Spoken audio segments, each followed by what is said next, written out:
Hena, it has certainly been a sleepless night here in Israel at the very least, and around the region for many people here, as we have seen multiple alarms, multiple barrages coming our way in the early morning hours. None bigger than this one that we saw overnight here in Israel, in which the sky lit up and the poundings of explosions above us could easily be heard. That was without question one of the largest barrages that we have seen since the first 24 hours of this war, when we were on the air with you and Laura Ingle in those initial moments of these operations here.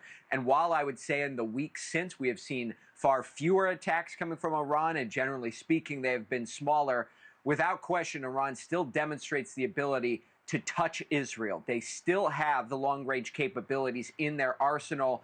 The only question is exactly how deep is the tank? And that is why you are seeing this full court press and operations from Israeli and American forces to dismantle any of those capabilities that Iran has, hitting the launchers and the stockpiles for Iran's ballistic missiles, as well as their drones on the ground before they can put them in the air. Because those, without question, mark the single most imminent threat to people here in the region.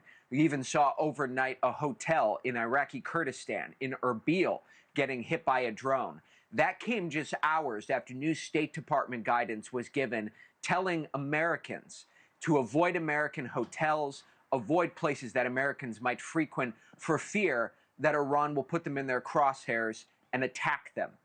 What you heard from Iran's president earlier today would be a break from the last week, that they will no longer be targeting nations around the region, because you have seen at least a dozen countries brought into this fray so far. Iran saying they will only carry out attacks on countries around the Gulf and as well as the Middle East if they are attacked first.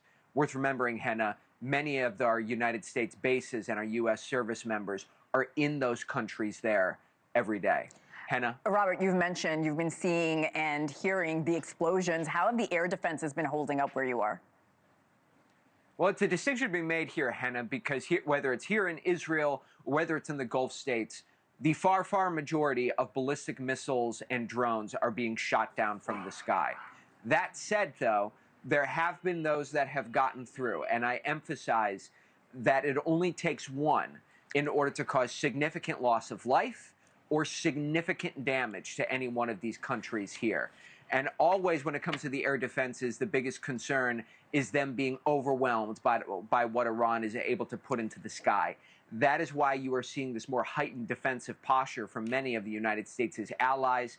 Britain even giving the United States the ability to use their bases to launch attacks to knock out those capabilities Iran has. Those are being viewed in a defensive posture. Hena? I want to read, if I can, Robert, a quote from the administration. They said tonight will be our biggest bombing campaign. We'll do the most damage to the Iranian missile launchers, the factories that build the missiles. We are substantially degrading them. Is that what you're seeing play out right now? I would say without question that we've seen the degradation of Iran's capabilities over the last week, just based upon the number of attacks and the size of the attacks that Iran has been able to launch here. And keep in mind, the weaponry that Iran uses to target Israel is different than what they would use to target, say, troops in the UAE or Qatar, because we're more geographically removed from Iran. It takes a more long-range capability. We have seen that number come down. However, it's not zero yet. It's not been completely degraded. And as long as that Iran has the capability and the threatening mantra to push forward and continue carrying out strikes here, I mean, there's always going to be people in jeopardy and in harm's way. And I emphasize that the capability that Iran still demonstrates, these are some of the most advanced ballistic missiles that we've ever seen. The drones that they use have changed the scope of warfare forever. This is, despite the fact most of Iran's ordinances have been shot down, they are still highly lethal and highly dangerous. Hena? All right, Robert Sherman telling us exactly what's going on in the ground in Tel Aviv. Stay safe, along with your producer, Will Butkins. Robert, thank you so much. I'll see you throughout the morning.